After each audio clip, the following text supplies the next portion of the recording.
welcome to my channel.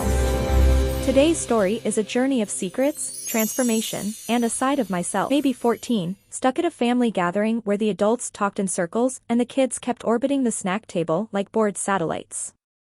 I remember wearing a stiff button-up shirt because my father liked me to look sharp, and I remember hating how sharp it made me feel, like I was being pressed into a shape that didn't belong to me. My cousins were in the living room, loud enough that the grown-ups kept glancing over, and my aunt had brought a big plastic tub of old dress-up clothes from someone's attic. It was the kind of bin you only see at gatherings where nobody expects anything meaningful to happen.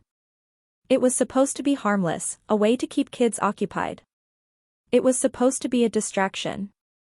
My cousin Kara, who was always the boldest person in any room, pulled out a skirt with a dramatic flourish and said, "Okay, you. Put it on." She pointed at me like it was a courtroom, like I'd been officially called to stand trial. I laughed because laughter was what you did when you didn't know what else to do. "No way." "Why not?" she said, and I can still hear the teasing edge in her voice.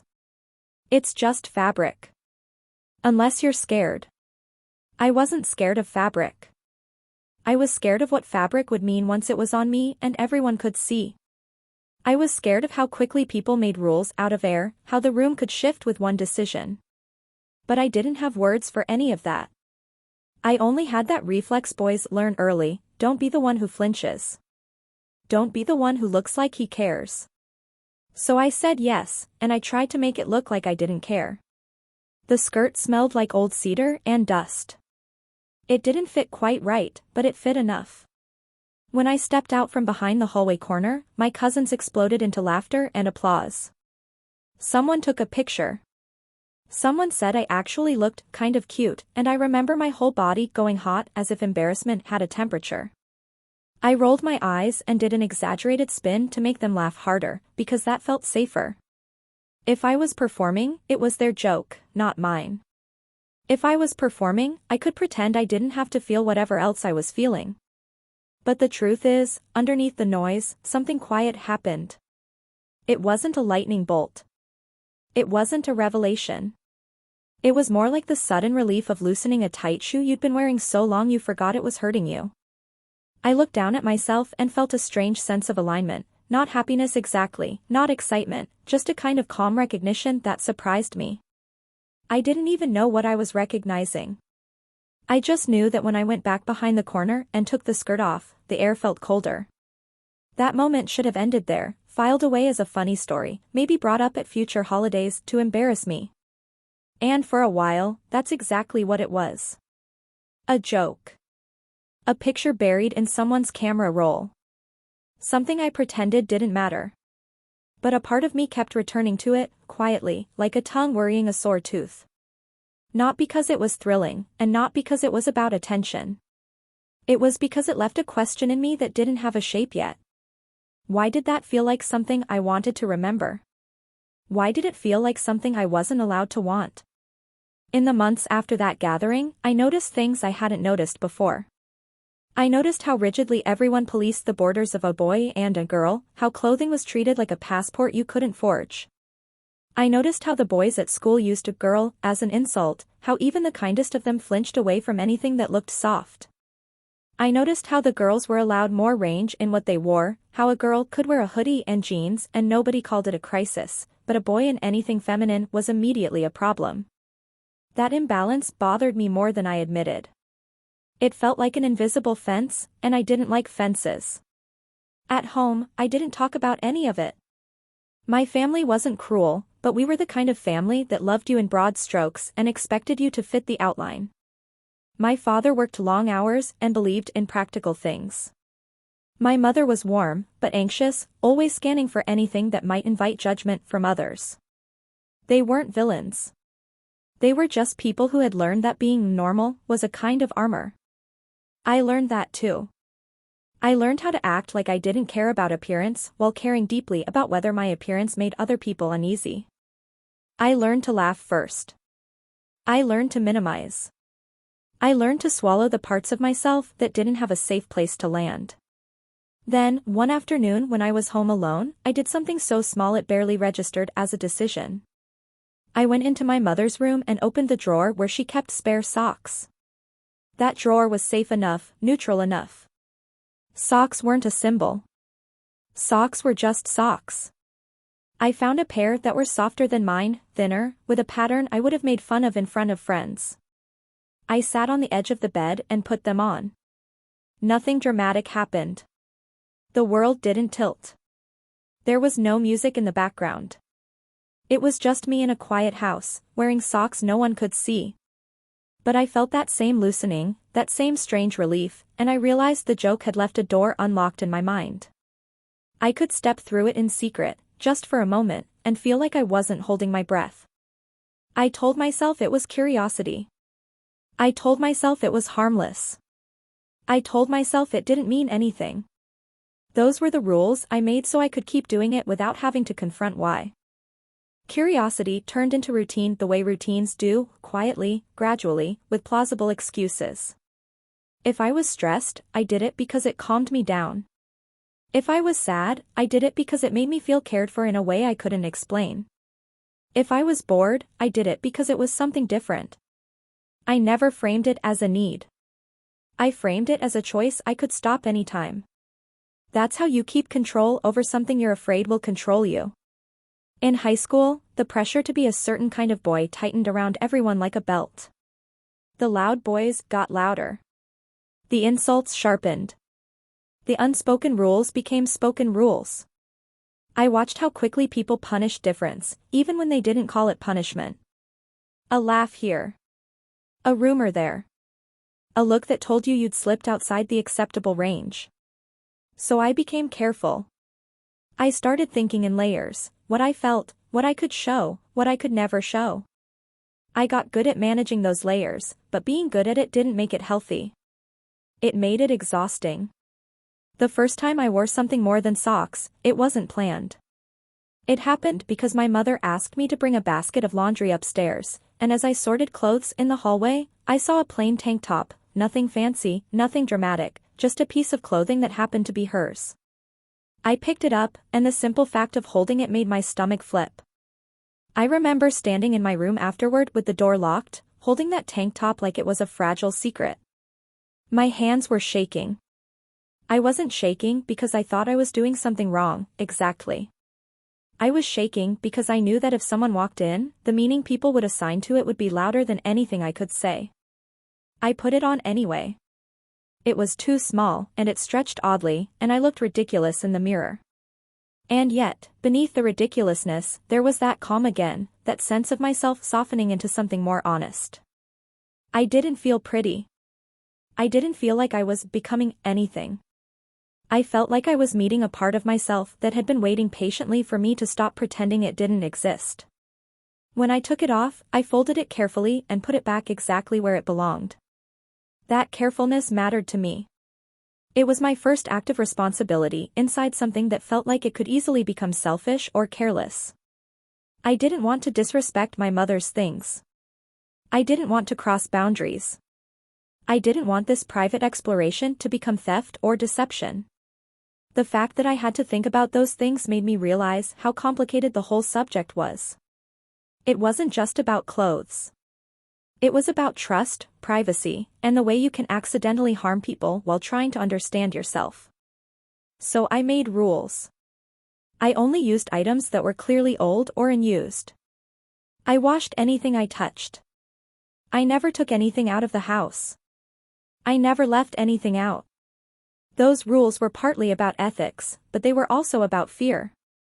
If I was perfect, if I left no trace, then maybe I could avoid the consequences of being seen. The problem with living that way is that even when you avoid being caught, you still live in the shadow of being caught. The anxiety becomes a constant background noise, and it seeps into everything. I started lying in small ways to protect my privacy. Not big lies, not stories, just little deflections. I'm tired. I'm busy. I don't feel like going out. Sometimes those were true. Sometimes they were cover for the fact that I wanted to be alone with myself, in the one way I didn't know how to share. My friendships in those years were normal on the surface. I played games, I joked around, I complained about homework, I tried to act like all I wanted was the same thing everyone else wanted. But inside, I felt split. There was the person I performed, and there was the person in the mirror when the door was locked. The worst part wasn't that those two people were different. The worst part was that I started to believe the performed version was the only one allowed to exist. I didn't have language for identity beyond the stereotypes I'd absorbed. The only representations I'd seen were either cruel jokes or extreme caricatures. I didn't see anyone like me living a grounded life, holding down a job, having relationships, being taken seriously. So my mind filled the gaps with fear. I assumed this part of me was either temporary and embarrassing or permanent and catastrophic. I didn't know there were more options than that. College was supposed to be freedom, and in some ways it was. I moved away, shared a room with someone who didn't know my history, and suddenly my family's expectations felt farther away. But freedom doesn't automatically make you honest. Sometimes it just gives you more space to hide. My roommate was the kind of guy who could fall asleep anywhere and never seemed embarrassed. He left his clothes on the floor like he was claiming territory. He had a girlfriend who visited on weekends, and they laughed loudly in our room like the world couldn't touch them. He wasn't mean, but he was casually confident in a way that made me feel like an outsider in my own life. I tried to date in college. I went on a few awkward dates, I held hands once and felt the whole universe in it. I listened to people talk about their dreams and tried to imagine my own. And every time things started to feel real, I pulled back. Not because I didn't like them, but because I couldn't imagine being fully known. I couldn't imagine the moment when someone would ask, gently or jokingly, who I really was, and I wouldn't be able to answer without falling apart. The joke had stopped being a joke by then, but I didn't know what else to call it. Crossdressing sounded like a label you slapped onto a tabloid headline. Identity sounded like something other people were allowed to claim with certainty. I was stuck in the in-between. I didn't want to be dramatic about it, and I didn't want to erase it either. I wanted to understand, and understanding felt slow. The first time I bought something for myself, I felt like a criminal. It was a thrift store on the edge of town, the kind of place that smelled like old books and detergent. I told myself I was just browsing. I told myself I could walk out anytime. I picked up a simple cardigan, soft and neutral, not flashy. If someone saw it in my hands, I could pretend it was a gift. That was my safety plan, and it made me sad that I needed one. At the checkout, the cashier didn't even look up. She scanned the tag, told me the price, and said, "Have a good day." That was it. No judgment. No questions. The whole terrifying moment lasted 10 seconds. I walked back to my dorm with the bag held tight against my side, heart pounding, and when I got to my room and saw my roommate's shoes by the door, I froze. I realized I couldn't bring it inside. Without risking discovery. I stood in the hallway, staring at the door, and I felt something sharp and humiliating rise in my throat. Not because I couldn't have the cardigan, but because my life felt so small that a piece of fabric could corner me like that. I ended up hiding it in my backpack and waiting until my roommate was out. That night, I locked the door, pulled down the blinds, and put it on. It was plain. It didn't transform me. It didn't make me a different person. It made me feel like my body belonged to me for a moment, not to the expectations attached to it. Then I took it off and stared at myself in the mirror and felt the fear return, heavier than before.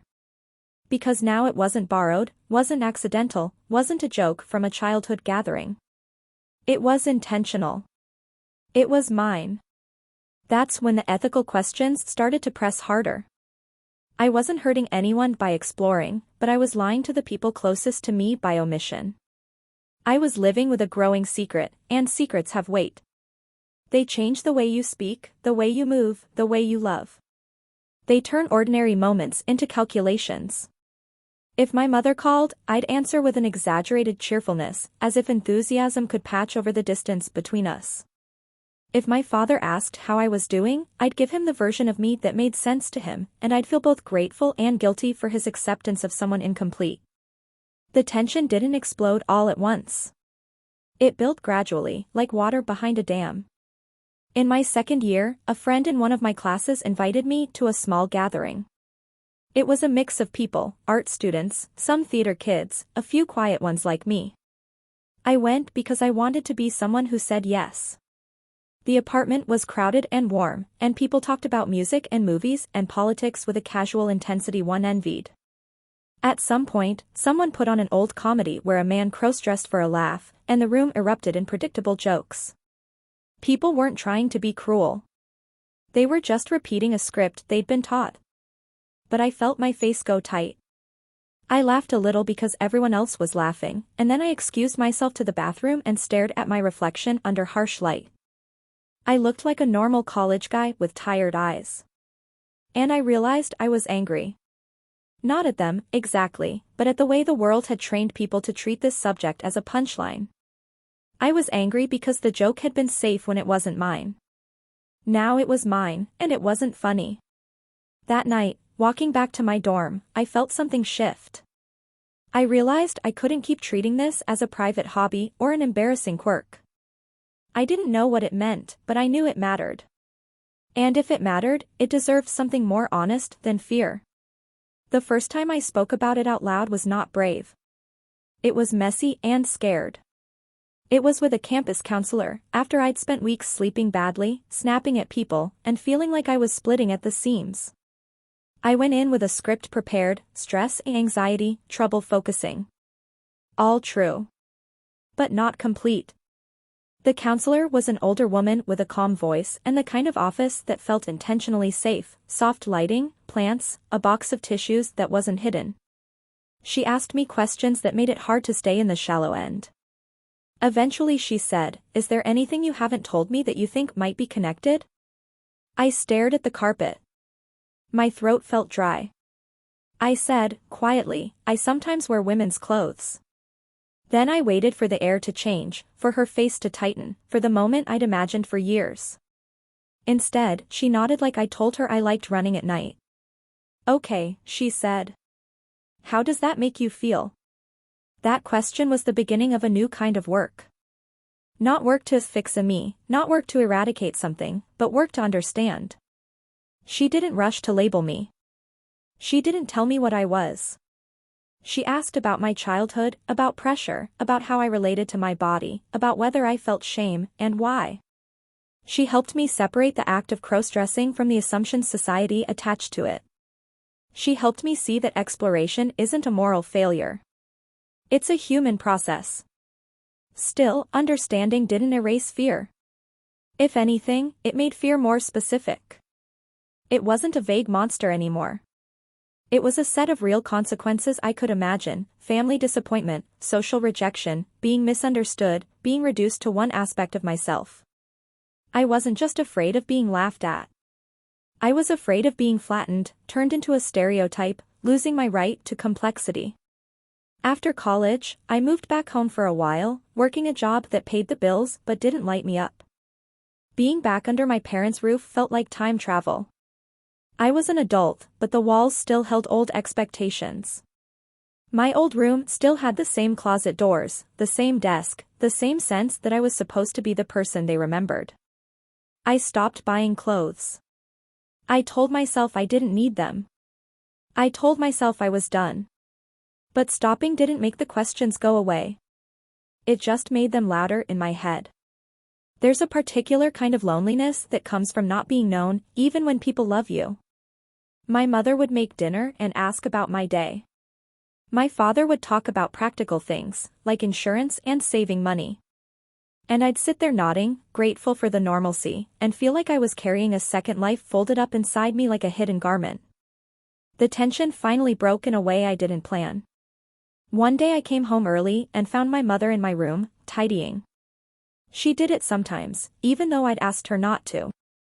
I stood in the doorway and watched her open a drawer where I'd hidden a small pouch. She pulled it out, curious, and opened it. Her face didn't change dramatically. She didn't scream. She just went still, the way someone goes still when they've walked into a room and realized the furniture has been rearranged. She looked at me, then down at the items in her hands, nothing extreme, nothing that would shock a movie audience, just a couple of simple pieces I'd kept from college, tucked away like contraband. "What is this?" she asked. I could have lied. I could have said it was for a friend, or for a costume, or for a prank. I felt the lie rise in me like a reflex. But something in me was tired. Tired of calculations, tired of being two people, tired of the constant internal negotiation. So I said, "It's mine." She didn't understand at first. I could see her mind trying to fit my words into an existing category. Mine didn't make sense to her. She wasn't angry so much as disoriented. She sat on the edge of my bed like her knees had decided for her. "Why?" she said, and it wasn't judgment, not fully. It was fear. Fear of what it meant, fear of how others would treat me, fear of what she didn't know how to handle. I took a breath and tried to be responsible with the truth. That was important to me. I didn't want to dump my confusion onto her like a burden. I said, "I don't know exactly. It makes me feel calmer. It feels, like me, in a way I can't explain. It's not a joke. And it's not about trying to embarrass anyone. I've been trying to understand it." My mother's eyes filled with tears, which startled me. She said, "Did I do something wrong?" That question broke something open in me, because it revealed how parents often interpret their children's differences as a verdict on their parenting. I moved closer, careful not to overwhelm her, and said, "No. This isn't because you failed. This is just something I'm figuring out." We talked for a long time. It wasn't a perfect conversation. There were misunderstandings. There were moments where she asked questions that felt clumsy, and I had to remind myself that clumsiness wasn't cruelty. She asked if I was being influenced by someone. She asked if I was sure. She asked if I was unhappy as a man.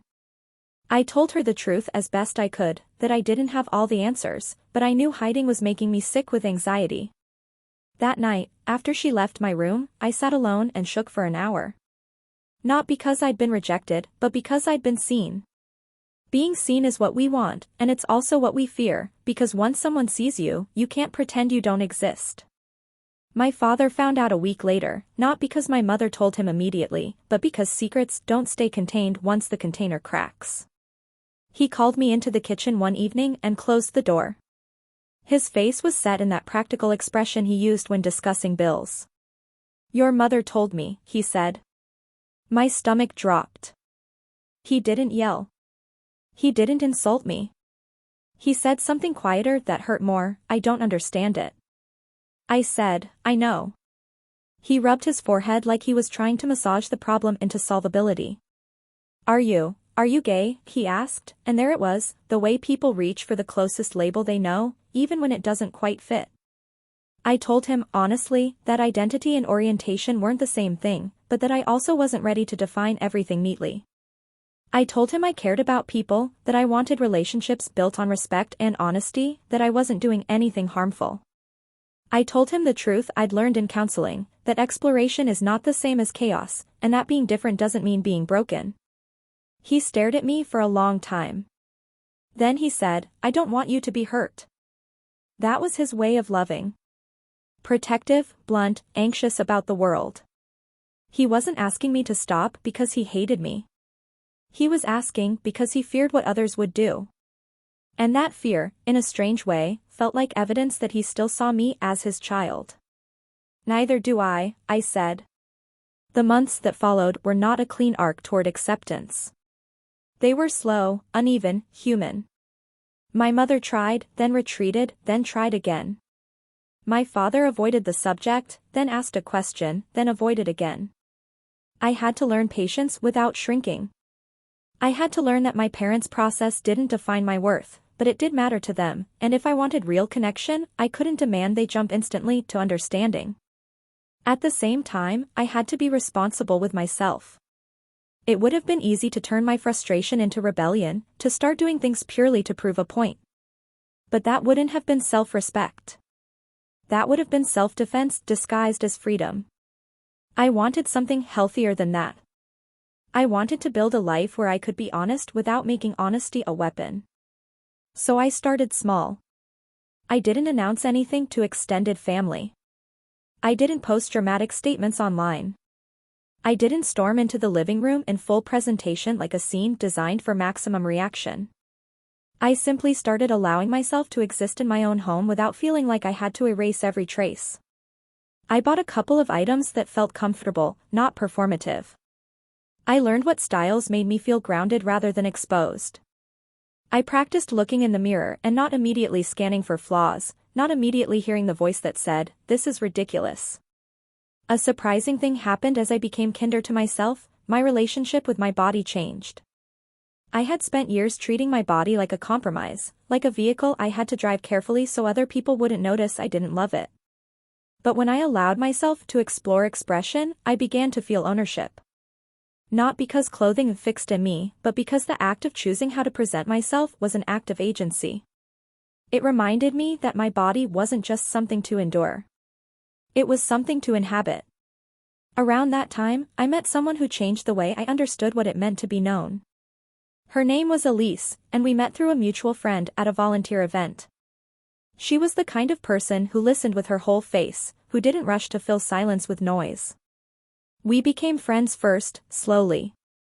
We talked about family and work and how easy it is to become the version of yourself that other people find convenient. When our friendship started to deepen into something else, I felt that old fear rise again. The fear of intimacy. The fear of being discovered. The fear of losing her. I wrestled with the decision for weeks. Do I tell her early, risking the relationship before it fully begins? Or do I wait until it's more stable, risking betrayal because I withheld something meaningful? There was no perfect answer. Both options carried consequences. What guided me, finally, was responsibility. If I cared about her, I owed her honesty before she built a future with an incomplete picture. Not because I needed her approval, but because trust is built from truth, and I didn't want to repeat the old pattern of living behind a curtain. One evening after dinner, walking along a quiet street, I stopped and said, "There's something about me I want to share. Not because I'm asking you to fix it, just because I want to be honest." She looked at me, steady. "Okay," she said. My hands were cold. My voice shook. I told her that I explored gender expression through clothing, that it had started as something playful and hidden and became a meaningful part of my self-understanding. I told her I wasn't asking her to participate, but I needed her to know it existed. I told her I understood if it was too much or confusing. I tried to speak plainly, without drama, because I didn't want my fear to become her responsibility. She didn't answer right away. She took a breath, and I could see her thinking, not reacting. Then she said, "Thank you for trusting me." She paused. "I don't know everything about it. But I don't think you're doing something wrong. I think you're trying to be honest." I almost cried right there, which embarrassed me, but it also felt like relief. Not because she immediately understood every detail, but because she didn't turn me into a joke or a threat. She stayed human with me. Over time, Elise asked questions, respectful ones. She asked what it felt like for me emotionally.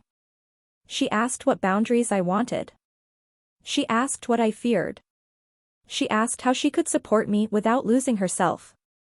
Those questions taught me something important. Healthy acceptance isn't blind endorsement of everything. It's a willingness to understand while maintaining honesty on both sides. It's empathy paired with boundaries. It's care that doesn't erase either person. Our relationship wasn't perfect, because no relationship is. There were moments when I felt insecure, when I worried she was tolerating rather than accepting. There were moments when she felt uncertain about how others would treat us. But we kept returning to conversation. We kept returning to the principle that respect matters more than performance. If something made her uncomfortable, we talked about it. If something made me ashamed, we talked about it. We learned that safety isn't the absence of tension. It's the ability to hold tension without cruelty. As I moved deeper into adulthood, I started to see my story less as a question of, what am I, and more as, how do I live responsibly with who I am? The first question can become endless, because identity is complex and language is limited. The second question is practical. It asks for ethics. It asks for mental health. It asks for community. I found a small support group online and then, eventually, in person. Not a place of spectacle, not a place of performance, just people who understood the quiet complexity of gender expression. Some were trans. Some were not. Some were still figuring it out. Some had long since integrated it into their lives. The most valuable thing wasn't advice. It was the simple normalization of complexity. Hearing someone say, "I've been there," without turning it into a tragedy or a joke. I learned to pay attention to my mental state. When I was overwhelmed, my urge to retreat into secrecy got stronger. When I felt ashamed, I was more likely to isolate. I started building healthier coping strategies, exercise, journaling, talking to Elise, continuing therapy when I could afford it. I learned that clothing could be a form of comfort, but it shouldn't be my only form of comfort. If it became my only tool, it would turn into a crutch, and then the shame would return stronger. Balance mattered. Integration mattered.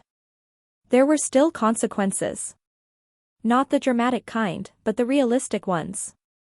An old friend from high school saw a photo from a small gathering where I was dressed in a way that felt honest to me. The photo wasn't meant to be a statement. It was just a memory. But it traveled. People talk. Curiosity turns into gossip quickly. I got a message from him, "Is this you? What's going on?"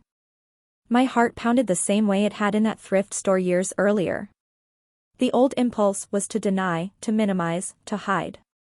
I stared at the screen for a long time, feeling the weight of my choices. This was one of those moments where identity exploration met social reality. This was not theoretical. This was my life. I wrote back, "Yeah, it's me. It's something I've been exploring for a long time. I get if you don't understand, but I'm okay." He didn't respond for hours. In that space, my mind spiraled through worst-case scenarios. I imagined being mocked, being cut off, being reduced. I imagined his message being shared in a group chat, my name becoming a joke. When he finally replied, it wasn't perfect, but it was real. "I don't get it. But you've always been a good dude. Just, be careful." I exhaled. Even partial understanding felt like progress. But his message also reminded me that acceptance is not guaranteed, and that being open requires resilience. It requires the ability to tolerate not being understood by everyone. My extended family was harder. Not because they were all cruel, but because they were less invested. They didn't have the intimacy of years of daily love to motivate their learning. For some, difference was simply inconvenient. For others, it was a moral issue. I learned quickly that you can't educate everyone at once, and you shouldn't sacrifice your mental health trying. When it came up, I tried to speak in terms people could hear. I didn't start with labels. I started with values. I said I was still the same person. I said I valued respect. I said I wasn't asking anyone to agree with everything, but I was asking them not to mock or dehumanize me. Sometimes that worked. Sometimes it didn't. Sometimes people surprised me with kindness. Sometimes people surprised me with silence. Silence became its own kind of grief. There were relatives who simply stopped calling. There were gatherings where conversations shifted awkwardly when I walked into the room. There were moments where I felt like I'd become a cautionary tale. In those moments, it would have been easy to turn bitter. It would have been easy to say, "Fine. Forget them." But bitterness is a slow poison. It hardens you. And if this whole journey was about becoming more honest, more whole, then hardening myself into anger felt like another kind of disguise. So I practiced something that didn't come naturally to me, grounded compassion without self-abandonment. I reminded myself that fear makes people small. I reminded myself that many of them had never met anyone who talked about gender expression without sensationalism. I reminded myself that their reactions were not a perfect measure of reality. But I also set boundaries. I didn't stay in rooms where I was mocked. I didn't argue endlessly with people who were committed to misunderstanding. I learned to leave politely, to protect my peace without creating new harm. Over time, the 6 phases of this journey stopped feeling like separate chapters and started feeling like threads woven together. Confusion never disappeared completely, it just became less frightening. Discovery wasn't a single moment, it was years of small recognitions. Fear didn't vanish, it became something I could carry without letting it steer. Reflection became a habit rather than a crisis. Acceptance wasn't a finish line, it was a choice I made repeatedly, especially on hard days. Integration wasn't a grand reveal, it was the slow building of a life where my inner world and outer world didn't have to be enemies. The biggest lesson I learned is that personal identity exploration is not automatically selfish, and it's not automatically virtuous. It's morally neutral until you decide how you will live with it. Responsibility is what gives it dignity. That means respecting other people's boundaries. It means being honest without demanding applause. It means not using secrecy as an excuse to deceive. It means taking care of your mental health so you don't make your pain someone else's burden. It means recognizing that your self-discovery does not grant you permission to disregard the feelings of those who love you, but also that their feelings do not grant them permission to erase you. It also taught me empathy in a way I didn't expect. When you've been judged for something people don't understand, you become more careful with how you judge others. You learn how terrifying it is to be reduced to one aspect of yourself. You learn how powerful it can be when someone simply says, "I'm listening." And it taught me something about social norms. They are real, and they affect you, but they are not the same thing as truth. Norms are often just agreements people made long ago to keep life predictable. Sometimes those agreements are helpful. Sometimes they are harmful. When a norm causes shame without protecting anyone, when it turns harmless self-expression into a target, it deserves to be questioned. I don't tell this story because I think everyone should do what I did. I tell it because I know how many people live with quiet questions they're afraid to speak. Some people will explore and realize it's just that, exploration. Some people will explore and realize it connects to deeper questions about gender identity. Some people will never explore and still learn something about compassion from listening to others. All of those outcomes can be valid if they're handled with respect. If you're listening and you recognize yourself in parts of what I'm saying, I want to offer something practical, not inspirational. Start with honesty toward yourself, but be patient with the pace. Don't rush into labels if labels feel like pressure. Seek grounded support, whether it's a counselor, a trusted friend, a community that values dignity. Be careful with secrecy, because secrecy can protect you, but it can also isolate you. If you choose to share, choose safe people first. Think about timing and context. Think about what you need and what you can offer. And remember that you deserve to be treated as a whole person, not as a spectacle. If you're listening and you don't relate personally, I hope you still take something from this, that people's private journeys are often less dramatic than outsiders assume, and more human. Most of us are not trying to shock anyone. Most of us are trying to breathe. Today, my life looks ordinary in the ways that matter. I work. I pay bills. I worry about my health. I try to be a good partner. I try to be a good son, even when my family's understanding is imperfect. I still have days where I feel exposed, where an old shame tries to reclaim territory. But I also have days where I feel calm in my own skin, where I can look at myself and recognize a person who has earned his own trust. And when I think back to that first moment at the family gathering, the skirt and the laughter and the picture someone took, I don't feel anger anymore. I feel tenderness for the kid who said yes, because he didn't want to look scared, and accidentally found a doorway into himself. I wish I could go back and tell him what I know now, that the joke wasn't the problem. The problem was believing he had to stay a joke to stay safe. The truth is, we all deserve to be more than what other people find amusing or acceptable. Thank you for watching and spending this time with me.